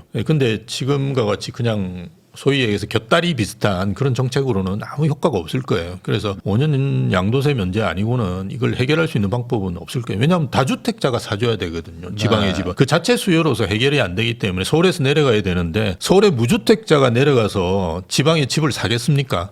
그리고 1주택자가 내려가서 사는 것도 되게 부담될 거예요. 그러면 집이 좀 있는 분들이 가서 뭔가 이를테면 미분양 주택을 사고 그것도 준공업 미분양을 하면 안 되고 미분양을 해야 되지 않겠습니까? 그죠? 준공업 미분양은 정말 악성 미분양이기 때문에 그 투자를 정말 안 할, 그 지방에 있는 분들도 안 하는 거를 서울 사람 보고 사라 그러면 누가 사겠습니까? 그러니까 그냥 미분양에 대해서 특례를 하면 또 달라질 수도 있었을 건데요. 어쨌든 수도권에 있는 다주택자분들이 내려가서 사주는 것이 맞거든요. 예전에도 제가 이제 뭐 부산에서 강의하고 이럴 때도 모델하우스 가가지고 서울 사람 말이 어느 정도 들리는지 보고 많이 들리면 사시라 이런 이야기도 농담으로 했는데요. 그래서 외부에서 수요가 들어와야 되는데요. 그걸 이제 겨우 그 정도 수준으로 해서 서울에 수도권에 있는 분들이 내려가서 집을 산다. 그거는 쉽지가 않아요. 그러니까요. 결국에 그 누군가 마중물 역할을 해줘야 되는데 그렇죠. 그 사람들은 네. 좀 돈이 많거나 경험이 많아서 그래 뭐 이건 내가 돈 잃어도 난 한번 들어갈게 그렇죠. 하는 네. 사람들이어야 되는데 무주택이거나 1주택이신 분들이 막 그렇게 막 공격적으로 하기는 그렇게 좀 못하죠. 지방에 예, 산다는 건 특히나 쉽지 지방 않을 수 사는 있죠. 건 안 되죠. 네, 그런데 이제 그런 거에 대해서는 지금 뭐 여야 모두 뭐 딱히 뭐 이렇게 관심은 없는 것 같아서 지방이 좀 살아나기가 쉽지는 않은 것 같아 보이긴 합니다. 지금 저거 전월세 쪽은 어떻게 보십니까? 전월세 쪽. 전월세도 지금 올 한 해 뭐 예. 좀 어떻게 좀 상승세가 좀 계속 갈까요? 예, 상승세는 계속 갈 거라고 봐요. 대신에 이제 전세 같은 경우는 지금 입주 물량이 그래도 올해는 꽤 있거든요. 특히나 이제 지역에 이제 집중된 입주 물량이 있기 때문에 이를테면 강동구 뭐 네. 이런 쪽도 뭐 올림픽파크 포레온뿐만이 아니라 사실은 잠실권도 뭐 다 영향이 있고요. 거기 뭐 잠실르엘이라든지 레미안 아이파크 이런 데들도 세대가 2,000세대씩 막 3,000세대씩 되거든요. 그런 거. 그 천호동에도 아마 입주하는 게 있을 거예요. 천호역 네. 주변에. 뭐 이런 아파트들이 있기 때문에 그리고 뭐 이문휴경 뉴타운 뭐 이런 것도 있고요. 그래서 전세는 그렇게 많이 오를 것 같지는 않고요. 예, 대신에 이제 전세에서 월세로 전환은 지금 상당히 빨리 일어나고 있고 정부에서 네. 이걸 가속화시키고 있거든요. 네, 네. 예, 보증 비율 자체를 자꾸 낮추고 맞아요. 이러면 그 월세로 갈 수밖에 없거든요. 그래서 가만히 있어도 월세로 가는데 그 굳이 그렇게까지 해서 월세로 물론 이제 그 허그의 문제도 있고 이러니까 하는 거긴 한데요. 어쨌든 뭐 월세로 갈 수밖에 없는 상황들이 계속 되는 것 같아요. 그런데 최근에 이제 추세를 좀 말씀을 드리면 일단 그 임차인들은 월세를 선호합니다. 네. 예, 그래서 전세 월세면 월세가 먼저 나와요. 저도 좀 특이하다고 하는데요. 요즘 젊은 분들이 이렇게 몇 억씩 깔고 앉아 있는 거 별로 좋아하지 않으시는 것 같아요. 그걸로 네. 뭐 코인하면 더 번다고 저한테 이야기하시는데요. 코인 뭐 미국 주식 요즘 예, 뭐 맞습니다. 괜찮으니까 예, 미장하시고 막 이렇다 네. 이야기하시는데 뭐 어쨌든 그런 걸 선호하지는 않으세요. 그러다 보니까 이제 뭐 월세. 근데 우리는 이제 대부분 보증부 월세죠. 1억에 얼마 뭐 이렇게 하는데요. 월세로 이렇게 전환하는 걸 이제 선호하시고요. 그 집주인분들은 과거에는 이제 월세하는 걸 부담스러워했죠. 왜냐하면 대출을 받으시는지 아니면 본인 돈이 들어가야 되기 때문에 네. 그걸 이제 부담스러워했는데 최근에는 이제 월세를 선호하는 하는 그 임대인들도 조금씩 나오고 있어요. 왜냐하면 월세가 수익률이 나오고 있습니다. 이제 네. 그래서 한 10억 되는 아파트는요. 제가 말씀드리는 건 새 아파트고 그나마 좀 괜찮은 지역에 있는 아파트를 말씀을 드리는데요. 10억 되는 아파트 뭐 그러니까 좀 적은 평형이 있죠. 10억 되는 아파트가 한 1억에 한 200 정도 나오고요. 20억 정도 되면 그 1억에 한 400 정도 나옵니다. 그래서 수익률을 우리가 계산을 해보면 2.5에서 3% 정도 나와요. 거기다가 이건 운영 수익이고 우리가 자본 차익도 생각하셔야 되잖아요. 그게 오르잖아요. 한 5%씩은 오르거든요. 그러니까 한 8% 되니까 괜찮은 거예요. 네, 그래서 아예 월세로 돌리는데 저는 월세는 조금 더 오를 거라고 봐요. 왜냐하면 지금 월세는 왜 우리가 2.5에서 3% 정도밖에 안 되느냐 그러면 전세를 월세로 돌리는 거잖아요. 그러니까 이게 전세가 반이니까 2.5밖에 안 되죠. 그렇죠. 근데 앞으로 이제 계속 오르면서 어떤 현상이 벌어지냐 그러면 매매 가격에서 이제 월세를 자꾸 돌리는 개념을 생각할 거예요. 그러면 지금보다도 월세 수익률이 거의 5% 가까이 이제 육박할 거예요. 그러면 이 상품이 이것만큼 좋은 상품이 없어요. 이제 꽁화 빌딩 안 하셔도 돼요. 가격도 꽁화 빌딩 많은 게 많이 있고요. 그러니까 하면 5% 월세가 나오는 거예요. 그 5% 월세라는 거는 700~800만 원 나오는 거예요. 20억짜리 가지고 있으면. 네. 이거 이럴 만한 상품이 어디 있겠습니까? 거기다 가격도 계속 올라요. 그러니까 앞으로는 매매에 맞춘 이제 월세로 이제 이렇게 바뀌어가고 이제 그걸 생각하는 분들이 상당히 많다. 아마 그래서 외국계 기업들도 들어오고 이러는 것이 아닌가. 예, 저는 이제 그렇게 보고요. 우리나라 월세는 일단 쌉니다. 네. 아시다시피 외국에 비해서 굉장히 쌉니다. 예, 그래서 외국에서 진짜 싼 게 외국에 있는 주택들은 영국이나 이런 데 가보시면요. 정말 형편없어요. 그 형편없는 게 원룸인데 200만 원씩 300만 원씩 막 이렇게 받거든요. 근데 우리는 그래도 멀쩡한 아파트를 그러니까 200밖에 안 받으니까 정말 싼 겁니다. 예, 그래서 외국처럼 이제 되게 많이 월세가 오르지 않을까. 예, 이런 생각을 하면서 그렇게 많이 오를 때 주택 매매 시장은 어떻게 될까 이런 것들을 저희도 좀 고민을 많이 하고 있습니다. 예. 이 통계를 보면은 이제 소득 대비 이제 주거비 지출 비율을 보면 우리나라가 상당히 OECD에서 낮잖아요. 한 15% 정도인데 대부분 한 20% 넘더라고요. 예, 러시아보다 약간 앞서 있어요. 예, 러시아도 굉장히 낮고 사회주의 국가니까 낮은 거고요. 예. 예, 그런 거 보면은 사실 월세는 되게 낮은데 그게 우리는 이제 전세가 있기 때문에 맞습니다. 전세를 예. 가지고 환산하는 거고 다른 나라들은 그냥 매매가에 그렇죠. 환산하니까 아무리 못해도 우리보다 한 1.5배 더 비싼 느낌인 사실 거죠. 우리가 20억 아파트가 비싼 거죠. 외국에는 20억 아파트를 찾아보기 그렇게 쉽지는 않은데 어쨌든 뭐 10억 아파트만 되더라도 외국 개념으로 보면 400만 원 가까이 월세를 받을 수 있잖아요. 5%면 그죠. 네. 예, 그러니까 이건 뭐 그 월세면 그냥 저는 실버타운 들어가고 그냥 그거 사놓고 월세 받아가지고 할 것 같아요. 정말. 근데 이제 그런 얘기도 있잖아요. 이게 이제 매매가가 너무 비싸가지고 수익률이 낮은 거니까 이제 이 수익률에 맞춰서 매매가가 내려올 것이다. 뭐 이런 얘기 하시는 분들도 있거든요. 예, 맞습니다. 그럴 수도 있습니다. 그래서 저도 이제 그 부분을 좀 고민하고 있는데요. 어떻게 될지는 잘 모르겠어요. 아직 이제 어떤 방식으로 갈지, 월세가 더 올라갈지, 그죠? 제가 볼 때 지금보다는 올라갈 거는 같은데 아까 이렇게 제가 될 것 같아요. 월세는 올라가고 매매는 조금 조정받고 뭐 이렇게. 그게 가장 좋은 저도 상황이라고 보는데 어쨌든 지금 현재 저희 월세 가격으로 본다 그러면 매매가는 되게 높아요.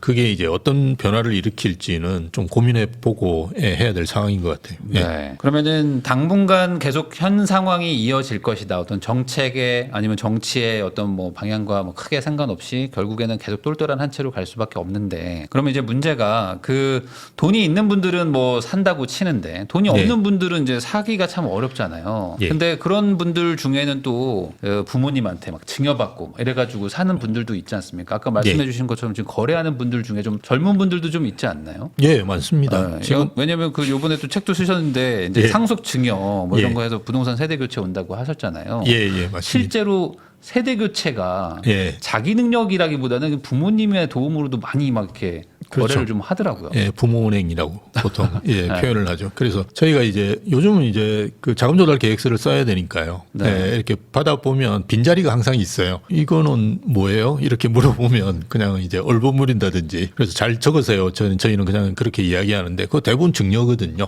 신고하시는 경우도 있고 신고를 안 하시는 경우도 있더라고요. 근데 되도록이면 신고하시는 게 좋습니다. 저는 이제 그렇게 많이 권해드리고요. 왜냐하면 그렇게 신고해서 한번 그죠? 아예 그냥 세금을 내고 5억 10억까지입니까? 10억까지입니까? 10%만 내면 될 거예요. 그래서 그 증여세가 물론 한 1억 정도 내야 되니까 적지 않은 금액이긴 한데 어쨌든 뭐 그 정도가 아니더라도 뭐 우리가 5천만 원까지는 그죠? 예, 증여를 할 수 있잖아요. 네. 그래서 한 1, 2억 정도 해주시고 그냥 뭐 1,000만 원, 2천만 원 정도만 내시더라도 사실은 그게 이제 자녀분이 확실한 소득원이 되거든요. 그렇게 하셔야지. 최근에 이제 저도 사례를 하나 말씀드리면 증여를 했는데도 이게 신고를 안 하셨는데 나중에 이제 추징 당하셨어요. 추징 당하셨는데 무슨 문제가 있냐 그러면 직장생활 하시는 분은 괜찮아요. 근데 사업을 하시는 분은 소득원으로 파고 들어가거든요. 그래서 국세청에서 소득원으로 파고 들어가면 문제가 뭐냐면 회사로 세무조사가 들어가야 돼. 그러면 그냥 뭐 몇천만 원, 몇억 정도 낼 게 아니라 몇십억 이렇게 세무조사 당하셔가지고 내신 분도 계세요 주변에. 그래서 이거 무조건 신고하시고 하시는 게 일단 좋고요. 근데 어쨌든 그 최근에 이제 증여를 통해서 이런 거 하시는 분들을 하실 수 있도록 정부에서도 그죠 결혼하면 뭐 이렇게 1억 5천씩. 예, 맞습니다. 네. 1억 5천씩 양쪽에서 받아가지고 한 3억 정도 할 수 있도록 만들어 놨으니까 그런 거는 정말 잘 활용하셔가지고 하시는 게 좋고요. 왜냐하면 상속은 별로 좋지가 않습니다. 왜냐하면 대부분 이제 앓다가 돌아가시는 경우도 있는데 갑자기 돌아가시면 대비가 안 되거든요. 근데 증여는 네. 아시다시피 10년마다 이렇게 하시면 충분히 증여하실 수 있고 그리고 뭐 조금 증여세를 좀 적게 내면서도 그죠 이렇게 많이 하실 수 있는 방법들을 고민할 수 있고 예, 하기 때문에 증여를 해주는 것이 좋고요. 작년 말에 우리가 좀 집값이 좀 안 오르고 이러면 증여가 늘어납니다. 그래서 작년 말에 강남을 중심으로 증여가 많이 늘어난 걸로 저희가 알고 있는데요. 뭐 그런 움직임들은 아마 앞으로도 계속될 거예요. 우리가 집을 그러니까 부동산 투자를 잘하는 방법이 뭡니까? 이렇게 물으면 좋은 주택을 좋은 시기에 사는 거다라고 이야기를 하잖아요. 그러니까 그게 이제 두 가지 핵심인데 타이밍하고 저 상품인데 네. 또 하나는 뭐냐 그러면 언제 상속이나 증여를 받느냐 이게 앞으로 훨씬 더 중요해요 사실은. 예, 그래서 베이비 부모들은 자산이 어쨌든 거의 우리나라 자산의 한 순자산이 반 정도를 가지고 있을 거예요. 이거를 자제분들한테 이제 넘기는 시기인데요. 예, 미국에도 이게 굉장히 이슈입니다. 그래서 Great Wealth Transfer라고 해가지고 그걸 여러분 검색해 보시면 그에 대한 논문이라든지 뭐 보고서라든지 은행이나 이런 자산 관리하는 데서 엄청나게 많이 나와 있는데요. 예, 그런 거를 이제 어떻게 잘 넘기고 뭐 외국에는 세금이 사실은 많지 않으니까요. 큰 문제 없이 이제 넘기고 뭐 이러는 받을 때 그냥 받아가지고 막 탕진하고 이러는 경우도 있으니까 그 교육을 어떻게 하고 뭐 이런 데 대한 논의가 많습니다. 그래서 우리도 앞으로는 언제 상속 증여를 얼마만큼 받을지 이런 것들이 굉장히 큰 이슈가 될 거예요. 아무래도 이제 자산을 이제 자수성가로 하기에는 사실 네. 우리나라도 많이 이제 성장을 했고 이제는 좀 안정기로 가고 있는 나라다 보니까 이제 어떻게 부의 이전을 잘 하느냐 이런 네. 것들도 이제 사회적인 이제 이슈가 될 거라는 얘기신 것 같아요. 예. 심영석 교수님하고 계속 이야기 나누고 있는데요. 그러면 이번엔 좀 현실적으로 이제 네. 그 뭐랄까요, 이 시청자들이 이제 집을 살 수 있는 어떤 얘기들을 한번 해보려고 합니다. 네. 그러면은 결국에 이제 아까 뭐 상속이나 증여를 받아가지고 그 돈을 합쳐서 잘 사는 것도 좋다라고 얘기해 주셨는데 이게 뭐 어느 정도 있는 부모님을 또 만나시면 또 그게 또 네. 가능하지만 그게 없는 분들도 많잖아요. 예. 그러면 결국 내가 살 수 있는 거 내가 내 능력 안에서 대출 받아서 사야 될 텐데 가장 고민인 게 그거잖아요. 그러니까 작은 평수로 갈 건지 아니면 예. 큰 평수로 가가지고 좀 뭐 외곽으로 빠질 건지 뭐 이런 예. 거에 대한 고민이 있는데 지금 상황이라면 그래도 좀 평수를 좀 포기하더라도 좀 좋은 동네로 간다. 이게 좀 맞는 걸까요? 예, 무조건 무조건인가요? 이게? 무조건 지역입니다. 그러니까 부동산의 입지이기 때문에 무조건 그 좋은 지역으로 가시고 평수를 좀 낮추시는 것이 좋고요. 30평형대보다는 20평형대가 평당 가격이 높아요. 네. 제가 엘스라는 아파트, 엘리트라고 이제 잠실에 있는 아파트 어저께 보니까 25평이 22억 2천만 원 정도 하고요. 33평이 26억 7천만 원 거래된 게 45평이 33억 4천만 원이거든요. 네.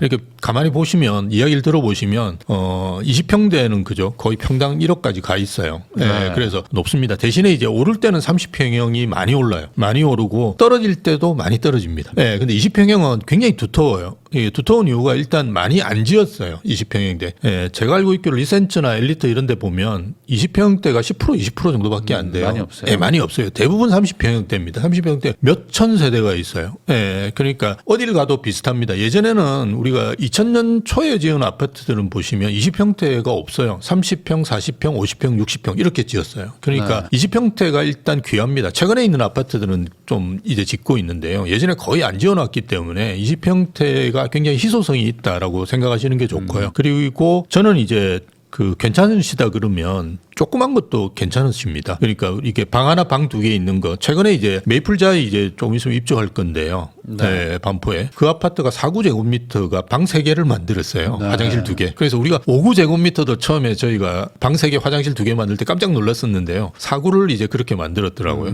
네, 그래서 어쨌든 조그만 것도 저는 괜찮다고 봐요. 근데 이게 이제 지역에 따라 좀 다를 겁니다. 지방에는 이런 아파트는 취소 가치가 없어요. 네. 네, 왜냐하면 평당 가격이 낮기 때문에 굳이 20평대를 살 필요가 없는 거예요. 그죠? 30평대, 40평대 사도 큰 문제가 없고요. 네, 또 하나는 이제 서울에 사시거나 지방에 사실 때 유의 깊게 보셔야 될 게 뭐냐 그러면 30평, 20평대, 30평대, 40평대, 50평대 가격을 한번 보시면 평당 가격이 문제가 아니고요. 서울 외곽만 가도 30평, 40평, 50평 가격이 같아요. 네, 지방은 큰 아예 차이가 같아요. 없죠. 네, 큰 네. 차이가 없어요. 그래서 이런 데들이 가격이 좀 낮은 지역이라고 보시면 되고요. 서울의 강남이 아니면 40평, 50평대도 큰 차이가 없어요. 네, 제가 말씀드린 성동구 이런 데도 여러분 그 왕십리 뉴타운 센트라스 이런 아파트들 보시면요. 40평 센트라스는 50평대가 없구나. 네, 그 위에 텐즈힐이 그 50평대가 있는데요. 보시면 40평대는 50평대 가격 거의 차이가 없어요. 가격 차이가 나는 데는 어디냐 그러면 강남만 납니다. 네. 예, 강남은 그냥 10평이라 그러면 몇십억 차이 납니다. 그냥 이렇게 빡빡빡 벌리거든요. 그래서 그 가격 차이를 보시고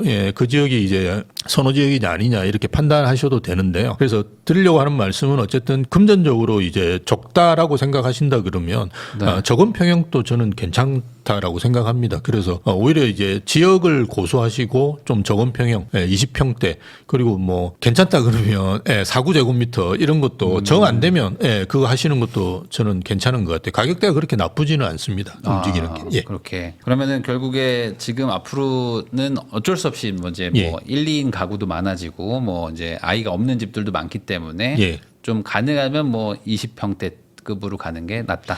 예, 이렇게 봐야 저는 되겠다는 거죠. 그 제가 안식년을 2010년도에 했는데요. 일본에서 했습니다. 그때 이제 일본에서 제일 유행하던 상품이 뭐냐 그러면 컴팩트 맨션이라 그래서 30제곱미터에서 50제곱미터. 그러니까 우리 4구가 딱 그게 네. 걸려 있는 거라고 보시면 되는데요. 일본은 방을 많이 만들지는 않아요. 방 많이 만들어도 2개 정도 만들고 보통 하나입니다. 스튜디오형도 있고요. 아예 뻥 네. 뚫려 있는 네. 원룸처럼 되어 있는 것도 있는데요. 그 아파트가 제일 인기 있었어요. 우리도 지금 현재 가구원 수가 재작년 기준으로 2.2명일 거예요. 그러면 3명이 안 되는데 굳이 방을 막 4개, 5개씩 있는. 근데 우리는 어쨌든 방 3개 정도는 있는 걸 필요하시는 것 같아요. 결혼하시는 우리는 분들이. 뭐 옷방 하나, 뭐 그다음에 뭐 서재 겸 하나, 난방 하나 뭐 이렇게 그래서 거의 각자 공식처럼. 같이 자는 방 있고 각자 네. 취미방을 하나씩 네, 가지고 계시는 것 같아요. 뭐 어쨌든 그게 맞춰가지고 건설에서도 진화해서 그죠. 4구제곱미터 방 3개를 만드는 것 같아요. 근데 어쨌든 컴팩트 맨션이 가장 인기 있었습니다. 그래서 네. 우리도 아마 저는 이게 단위당 가격이 낮으면 상관이 없는데 이게 너무 높잖아요. 이제 평당 1억인 시대에 그러니까 30평하고 20평만 해도 가격 차이가 많이 나는데 그렇죠. 굳이 그 30평에 가 있겠느냐? 저는 뭐 30평 하는 분도 계시겠지만 좋은 지역에서는 20평에 대한 수요들도 상당히 있을 거다라고 보는 거죠. 예. 그러니까 그 30평 주고 살 돈으로 차라리 조금 더 맞습니다. 좋은 동네 가면 20평대로 가는데. 아, 그 훨씬 좋죠. 당연히. 어차피 예. 우리가 가족 뭐 2명밖에 없는데 맞습니다. 뭐 조금 집 작으면 어떠냐? 위치가 더 중요하지. 그 베이비 부머 분들 중에 보면 아직도 40평, 50평에 사는 분들이 있으시거든요. 네. 그래서 제가 계속 줄여가지고 정 안 되면 30평이라도 하시라고 이야기하는데 항상 하는 이야기가 그게 애들이 오면 맞아요. 애들이 오면 네. 애들이 1년에 몇 번 오세요? 이러면 한두 번 오는데 뭐 네. 이야기. 그 한두 번 오는 것 때문에 그 넓은 그러니까 소위 해서 수십억 그 자산을 그냥 놀려놓는 거지 않습니까? 네. 어떤 분은 보면 또 뭐 그 스킨스쿠버 장비를 또 네. 잔뜩 피규어를 잔뜩 갖다 놓고 한 방에 있어요. 그 방 하나가 한 10억 합니다. 우리나라 좋은 데는. 네. 그걸 그렇게 할 바에는 요즘 창고 같은 게 있잖아요. 네, 그런 데도 그냥 갖다 놓으면 되는데 도시면. 그러니까 본인이 쓰고 있는 공간에 대한 가치의 개념들을 너무 안 가지시는 것 같아요. 그걸 이제 인식하기 시작하는 거는 이제 가격이 올라가면서 당연히 그렇게 인식하기 시작하는데요. 네. 그렇게 되면 자연스럽게 적은 평형으로 가고 뭐 컴팩트 맨션 이런 것도 저는 나올 거라고 봐요. 근데 항상 염두에 두셔야 될 게는 대단지에 그런 조그만 아파트입니다. 그죠? 네네. 그러니까 한 그렇죠. 동짜리 아파트로 그렇게 지어놓은 거는 인기가 없습니다. 그건 오피스텔이나 같은 상품이기 때문에 대단지에 이제 그런 상품이 있으면 그런 건 아주 좋죠. 그러다 보니까 지금 뭐 송파나 강동 같은데 이제 뭐 대형 단지들에 이제 예. 커뮤니티 잘 돼 있는데 소형 평수는 또 인기가 많더라고요. 아, 예. 최근에 왕십리 쪽에도 하나 한 게 있는데 프로지오 서밋인가 뭐 해가지고 했는데 거기도 보면 소형 평형들 많이 했는데 분양이 잘 됐죠. 예. 그래서 그런 상품은 앞으로도 인기 굉장히 있을 거예요. 그 주소비층 우리가 주소비층이라 해봤자 20, 40대 아니겠습니까? 예, 그분들이 좋아하시는 상품을 사야 되는데 자꾸 뭐 60, 70대가 좋아하는 상품들은 별로 저는 예, 바람직하지 않다고 봐요. 예. 그러면 이제 말씀해 주셔가지고 여쭤보는데 어쨌든 그럼 이제 앞으로 이제 고령화 사회로 점점 가고 이제 예. 나이대들이 평균 연령이 이제 계속 올라가고 있단 말이죠. 한 그렇죠. 10년만 지나도 이제 중위 연령이 뭐 50대가 넘더라고요. 예, 맞습니다. 그러니까 그만큼 이제 노인들이 많아지는 시기인데 그러면 그분들이 아까 말씀하신 것처럼 뭐 실버타운이라든지 뭐 이런 데 가는 분들도 있겠지만 거의 여전히 그래도 자기 집에서 이렇게 있으려고 하실까 아니면 지방도 안 가고 계속 도시에 남아 있으려고 하실까요? 추세가 에이징 인 플레이스인가 해가지고 네. AIP라고 보통 표현하는데요. 그냥 자기 사는 데서 계속 이제 늙고 나중에 심지어는 이제 돌아가시려고 원하는 분들이 되게 많아요. 그래서 네. 우리도 보면 그 집값이 안 좋아질 거라고 이야기하는 분들 중에 이제 논리로 삼는 거는 아니 노인들이 이제 그렇게나 많은데 네. 다 팔고 뭐 실버타운 가거나 시골로 가는데 뭐 이야기 하시는데 지금 매도 물량이 거의 없고요. 잘 명심하셔야 될 게 60세 이상이 주택 매입 비중이 20% 과거에 비해서 올라갔어요. 네. 그래서 왜 이렇게 올라갔느냐 생각해 보시면 아까 제가 잠깐 말씀드렸는데 이 베이비 부모들이 자제분을 한 두 분 있으시잖아요. 이분들 네. 집까지 다 해주는 거예요. 그래서 말 잘 들으면 이제 걔 명의로 해주고 말 안 듣는 건 이제 내 명의로 가지고 있는 거예요. 그래서 말 잘 들었거나 뭐 나중에 이제 그 상속이나 증여를 해주려고 이제 생각하시고 그렇게 하고 있거든요. 그래서 여전히 60대 이상이 매입하는 비중이 20%가 넘어요. 네. 그러니까 뭐 계속 이제 그 지역에 사시면서 이렇게 하려고 하는 수요는 많고 그리고 우리는 실버타운이 없거든요. 그래서 제가 뭐 농담으로 이렇게 실버타운 말씀은 드렸지만 우리 실버타운은 정말 적습니다. 지금 아마 10,000호가 안 되는 걸로 알고 있어요. 그 이제 뭐 규제도 많고 이러다 보니까 건설회사들도 거의 참여 안 하고요. 또 하나는 이제 우리나라 실버타운은 너무 적어요. 100몇십 세대밖에 안 되거든요. 평균적으로. 네. 그럼 문제가 뭐냐면 커뮤니티에 그죠? 다양한 시설들을 넣어가지고 노인들한테 이렇게 서비스를 해줘야 되는데 네. 이 비용이 너무 올라가거든요. 그래서 실버타운 관리비 말씀을 들어보시면 네. 도저히 들어갈 수가 없습니다. 저 건대 앞에 있는 클래식 500인가 네. 거기는 거의 두 분 들어가시면 한 1,000만 원 내셔야 돼요. 네, 그 밥을 다 먹고 뭐 이런 걸. 근데 밥은 이제 의무식이라는 게 있기 때문에 다 드셔야 되고요. 그래서 그렇게 하는데 실버타운 안 들어간다 그러면 뭐 자기 집에서 계속 있으시면서 나이 드실 거고 예전에 전원주택 그 유행했을 때 한 10년 전인가 20년 전쯤 유행했을 때 그때 많이 빠지셨어요. 빠졌다가 다시 다 돌아오셨거든요. 그러니까 전원주택 가서 살아보니까 너무 무섭고 이러니까 여자분들은 또 말을 못하니까 네. 너무 심심해가지고 다 돌아오셨어요. 그래서 그런 일을 한번 겪었기 때문에 네. 다시 외곽으로 빠진다는 거는 있을 수 없고요. 병원 때문에도 갈 수가 없어요. 네, 병원 때문에. 제가 예전에 거제도에 놀러 간 적이 있는데 그때 이제 길거리에 갑자기 새벽에 이제 저희도 서울 가려고 이제 빨리 가야 되니까요. 거제도부터 차를 타고 가야 되니까 나왔는데 새벽에 길거리에 누가 쓰러져 계신 거예요. 네, 네. 그래서 너무 당황해가지고 저도 이제 119에 신고해가지고 네. 40분 만에 왔어요. 아, 119가. 근데 그분이 다행히 술 먹고 그냥 네. 그런 상태이기 때문에 문제가 없으셨지. 만약 뭐 이게 혈관 같은 게 터졌다 그러면 그분은 돌아가셨겠죠. 그래서 이게 거제도인데 어디서 오셨냐고 물어보니까 통영에서 왔대요. 거제에서 그게 안 돼가지고 네. 통영에서 오신 거예요. 40분 걸어가지고. 그러니까 그거를 한번 보니까 다시는 서울 떠나면 안 되겠다는 생각이 들더라고. 그러니까 이게 뭔가 인프라의 격차가 점점 벌어지고 있기 때문에 맞습니다. 사실 이제 네. 뭐 물론 이제 팔아서 현금화를 해서 현금 들고 뭐 생활도 하겠다고 하지만 그것도 어느 정도지 막 아예 막 시골로 간다거나 네. 아예 지방으로 내려간다는 건 좀 지금 트렌드는 아니다. 그렇죠. 노인분들의 트렌드는. 노인분들도 줄여가시면 되죠. 그 그 정도지 두 분 뭐. 사시는데 아까 이야기한 대로 뭐 자식들 오지도 않는 것 때문에 그렇게 할 필요 없고요. 20평대 살아도 아무 문제 없어요. 그리고 실버타운 들어가면 실버타운은 거의 방 하나 방 두 개밖에 없어요. 대부분 네. 실버타운이. 그러니까 좀 그것도 좀 불편한 것도 있는 거죠. 맞습니다. 그러니까 아마 실버타운 실버타운을 한다고 하면 우리나라는 또 아파트처럼 아예 대단지 실버타운에서 예. 한 1,500세대 이렇게 뭐 만들지 않으면 맞습니다. 안 들어갈 것 같기도 해요. 관리비 문제가 있으니까. 그냥 아파트하고 똑같이 지어야 돼요. 네. 똑같이 짓고 커뮤니티 요즘 좋잖아요. 그러니까 네. 지금 3세대, 4세대 아파트라고 이야기하는 수준으로 짓고 거기다가 이제 의료 관련된 것만 집어넣는 게 네. 저는 맞는 게 아닌가. 그러네요. 그냥 아니고 그냥 막 그 좁은 데다 집어넣어 놓고 막 배식해가 들고 다니라고 하고 이러면 우리 남자분들은 이게 군대 생각나. 그런 거를 원하는 노인분들은 사실 뭐 없는 거죠. 예, 그래서 다들 퇴소하시는 편하게 분도 살고 있지. 많고 그래서 좀 실버타운도 좀 맞춰가지고 지어지면 좋겠는데 네. 안타까운 것 같아요. 예. 그러면 지금 뭐 30, 40 정도 되는 분들 입장에서는 결국에 뭐 집을 살려고 해도 내가 살려고 하는 정도의 가격대들은 뭐 잠잠하고 뭐 오르지도 않고 뭐 어떤 데는 또 뭐 빠지고 있는데 네. 내가 살 수 없는 데들은 또 막 계속 올라가고 있으니까 네. 야, 이럴 거면 그냥 뭐 미국 주식이나 뭐 코인 해야 되겠다. 그래서 불려가지고 뭐 따라잡자 뭐 이런 생각들로 가는 네. 것 같아요. 그럼에도 불구하고 뭐 지금 뭐 어떻게 해야 될까요? 뭐 지금 뭐 지방의 뭐 소액 투자 이런 것들도 쉽지 않은 것 같은데 이 돈이 별로 없어서 이 돈 가지고 오르지 않을 것 같은 걸 사야 되나? 뭐 이런 거에 대한 고민이고 어떻게 해결을 할 수 있을까요? 일단 적게 들어가는 상품들도 네. 많이 있으니까 좀 찾아보시면 좋을 것 같고요. 저는 최근에는 이제 말씀드렸던 이제 주거 선호 지역들 아닌 지역들 네. 같은 경우는 권해드리는 데가 입주하는 아파트들이 많은 데들 많이 권해드려요. 지금 일단 가격대로 본다 그러면 제일 먼저 여러분이 손에 닿으실 수 있는 데가 아마 광명 뉴타운일 겁니다. 네. 광명 뉴타운은 지금 뭐 마이너스 프리미엄까지 네, 예, 네. 있는 데인데요. 여기가 지금 마이너스 프리미엄이 있어야 할 데라서 있는 게 아니고요. 입주 물량이 2027년까지 한 2만 채 정도가 되거든요. 그러니까 일시적으로 떨어져 있는 거라고 보시면 돼요. 그래서 지금 제가 알고 있기로 20평대 30평대 이러면 9억 11억 정도 됩니다. 그래서 지금 사시는 거는 그리고 27년까지도 계속되기 때문에 내 이제 자금 계획에 맞춰 가지고 하실 수 있거든요. 그래서 일단 이거는 그냥 뭐 입주권을 사시는 건 아니고 당연히 분양권을 사시는 거죠. 입주권은 돈이 많이 들어가니까요. 그래서 분양권을 사시는 건데 계약금을 넣으시고 나머지 중도금은 어차피 대출을 승계하시면 되거든요. 그리고 네.